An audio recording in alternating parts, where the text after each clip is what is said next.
Hello everyone, আসসালামু আলাইকুম। কেমন আছেন সবাই? আশা করছি আল্লাহর অশেষ রহমতে সবাই খুব ভালো আছেন। আলহামদুলিল্লাহ, আমিও আমার পরিবার-পরিজন নিয়ে খুব ভালো আছি।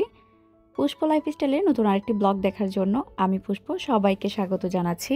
আজকে আপনাদের সাথে আমার ছোট্ট রান্নাঘরটা শেয়ার করব। বলতে পারেন কিচেন ট্যুর। আসলে ট্যুরের ভিডিওগুলো আমি পারফেক্টলি পারি না, সেইজন্য কিন্তু এখন পর্যন্ত আমার কিচেন ট্যুর বা রুম ট্যুরের ভিডিও দেইনি।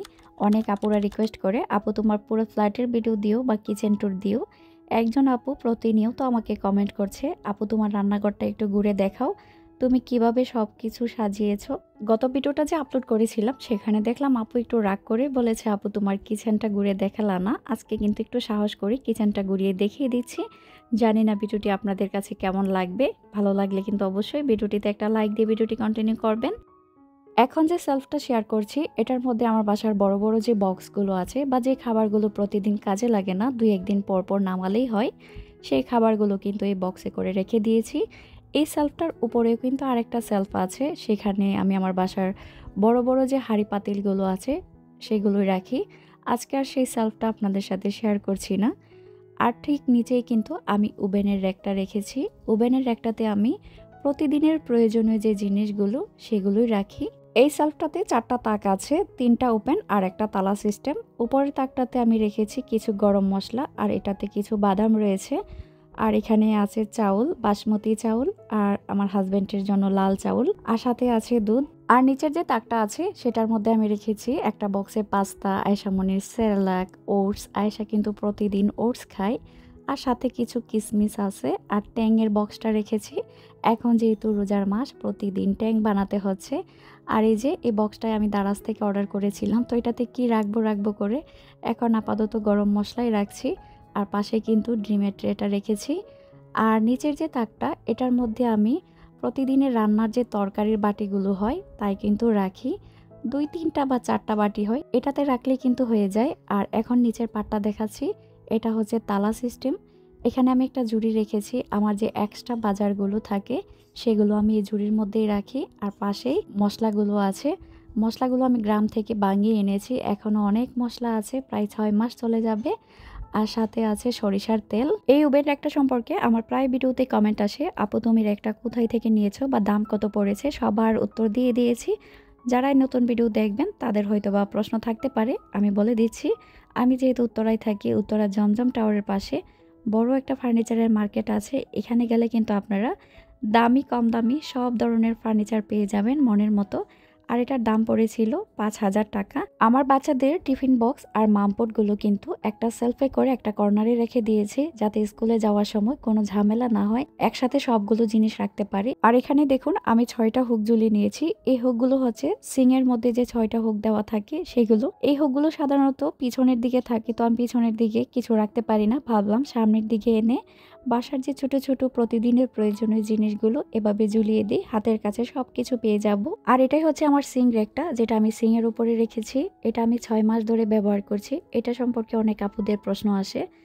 এটা কুকারিজের আইটেম যে বিক্রি করে সেই দোকানগুলোতে গেলেই পেয়ে যাবেন। এটার দাম পড়েছিল 4,200 টাকা। পিছনের সাইডে কিন্তু আমি 2টা ছুরি রেখেছি, আমার প্রতিদিনের 2টা ব্যবহারের ছুরি। এই 2টা ছুরি আমার খুব পছন্দের। আর সামনে প্রতিদিনের যে নাস্তার আইটেমগুলো বা সেমাই, ফিরনি খাওয়ার জন্য যে বাটিগুলো প্রয়োজন সেগুলোই রাখি। আর এগুলো হচ্ছে কাচের প্লেটগুলো, এগুলো প্রতিদিন খাবারের সময় দরকার লাগে। কিছু নাস্তার প্লেট রেখেছি আর ভাতের প্লেটগুলো সাথেই রেখে দিলাম। আর পাশের সেলফটাতে আমি রেখেছি ছোট ছোট গ্লাসগুলো প্রতিদিন ব্যবহারের জন্য, যেমন 7 আপ বা জুস বানিয়ে দিলে, বাচ্চাদের একটু শরবত বানিয়ে দিলে এই গ্লাসগুলো ব্যবহার করি। এখন আমি নিচের পাশটা দেখাচ্ছি, এই পাশটা পুরাপুরি খালি। এখানে আমি 1-2টা তৈলা ঝুলিয়ে রাখি মোছামুছির জন্য। আর এখানে 2টা হ্যান্ড ওয়াশের জার রেখেছি, একটার মধ্যে হ্যান্ড ওয়াশ রাখি আর একটা থালা বাসন ধোয়ার লিকুইডটা রাখি। আর পাশেই 2টা ফোম রেখেছি। আর উপরে থাকে দেখুন আমি কিন্তু একটা সাবানের ট্রে লাগিয়েছিলাম, এই সেলফটা লাগানোর আগে সাবানের ট্রেটা আমি লাগিয়েছিলাম। তো আপাতত এখানে আমি আমার মাজনিগুলোই রাখি, মাজার পর পানিগুলো কিন্তু এক্সট্রা সিংয়ের মধ্যে পড়ে যায়। আমি কিন্তু এটা নিয়ে ভালোই সার্ভিস পাচ্ছি, জং টং কিচ্ছু হয়নি। একদম এখনও পরিষ্কার করলে চকচকাই থাকে। আশা করি ভালোই সার্ভিস পাবো। যারা নিতে চান তারা কিন্তু অবশ্যই এটা নিতে পারেন। জায়গাও কম লাগে, সিংয়ের ওপর রেখে দিলেই হবে। এটার মধ্যে কিন্তু একটা কাটিং বোর্ড রাখার জন্য একটা জায়গা আছে, তো আমি এটার মধ্যে কাটিং বোর্ড রাখি না, কারণ পানি পড়লে কাটিং বোর্ডের কালারটা নষ্ট হয়ে যায়। তো আপাতত 2টা ট্রে রেখেছি।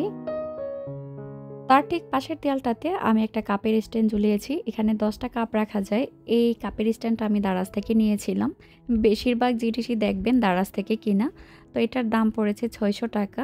আপাতত কিছু কাপ রেখেছি, কালারফুল কাপ রাখলে দেখতে সুন্দর লাগবে। আর পাশে একটু গাছের লতা পাতা দিয়ে সাজিয়ে দিলাম। আর এখন দেখাচ্ছি আমার শখের চুলা, স্বপ্নের চুলা। এই চুলাটা আমি নতুনই কিনেছি আর আপনাদের সাথে কিন্তু শেয়ারও করেছিলাম। এটা গাজী ব্র্যান্ডের। দামটা সম্পর্কে আমি আবারও বলে দিচ্ছি। এটার দাম পড়েছিল 12,500 টাকা। আর চুলার উপর একটা স্টিকার লাগিয়েছি। এই স্টিকারগুলো কিন্তু আপনারা দারাজে সার্চ দিলে পেয়ে যাবেন। কিচেন স্টিকার লিখলে পেয়ে যাবেন খুব সহজে।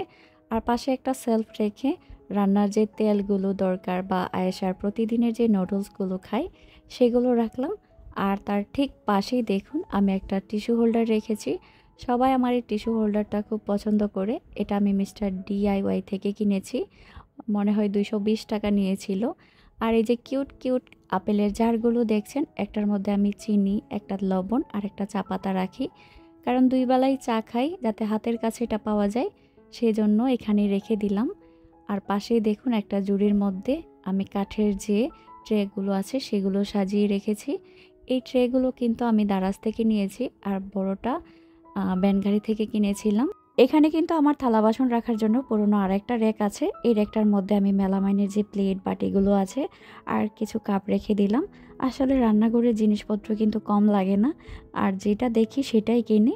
আর পাশের যে সেলফটা দেখছেন এটার মধ্যে টুকিটাকি কিছু ব্যবহারের জিনিসপত্র রেখে দিলাম। এখানে কিছু বিস্কিট রেখেছি, তারপর ব্লেন্ডার রেখেছি। আর আমার যে ডাকনাগুলো আছে প্রতিদিন লাগে, এই সেলফটাতেই সুন্দর করে সাজিয়ে রেখে দেই। আর একদম নিচের সেলফটাতে হাঁড়িগুলো রেখেছি। আমি খুব ব্যস্ত মানুষ, আমি যতটুকুই সময় পাই আমি আমার রান্নাঘরটাকে গুছিয়ে রাখার চেষ্টা করি। আহামরি হয়তো কিছু নেই, কিন্তু যতটুকুই আছে ততটুক দিয়ে আমি আমার স্বপ্নের রান্নাঘরটাকে সাজিয়ে রাখি। কারণ মেয়েদের সারাটা দিন কিন্তু রান্নাঘরে পার হয়ে যায়। রান্নাঘরটা পরিষ্কার পরিচ্ছন্ন থাকলে যাই থাকুক পরিষ্কার পরিচ্ছন্ন রাখবেন, তাহলে দেখবেন কাজ করার একটা এনার্জি পাবেন। আর এই যে সেলফটা দেখছেন এটার মধ্যে ছোট ছোট যে আইটেমগুলো বা ছোট বক্সগুলো হয়, যেমন বেকিং সোডা, বেকিং পাউডার বা ভ্যানিলা এসেন্স, এই জাতীয় খাবারগুলো রেখেছি। আর সাথে কিছু খালি বক্সও আছে, যখন যেটা নেওয়া প্রয়োজন সেখান থেকে নিই। আর চুলার পাশে একদম নিচে দেখুন আমি আমার এক্সট্রা হাঁড়ি পাতিলগুলো রাখি। আমার কিন্তু রান্নাঘর বক্স করে না, বক্স করার চিন্তা ভাবনা ছিল। আসলে আমি এই বাসায় থাকি না না থাকি সেই চিন্তা করে এখনও রান্নাঘরটাকে ওইভাবে কোনো কিছু করিনি। কারণ বাচ্চাদের পড়ালেখার জন্য হয়তো এই বাসায় আর থাকতে পারবো না, দূরে কোথাও চলে যেতে হবে ওদের স্কুলের পাশে। সেই চিন্তা করে এখনও কিছু করছি না। জানি না আল্লাহ ভাগ্যে কী রেখেছে। সব কিছু তো ভেঙে ভেঙে দেখালাম, এখন এক নজরে পুরোটা দেখিয়ে দিচ্ছি আমার রান্নাঘরটা আসলে দেখতে কেমন। জানি না আপনাদের কাছে কেমন লেগেছে। যদি ভালো লাগে অবশ্যই কিন্তু ভিডিও রিলেটেড একটা কমেন্ট করে জানাবেন। আজকের জন্য আমি এখানেই বিদায় নেব, আবার চলে আসব নতুন আরেকটি ভিডিও নিয়ে। আপনারা সবাই ভালো থাকবেন, আমিও আমার পরিবারের জন্য সবাই দোয়া করবেন। আল্লাহ হাফিজ।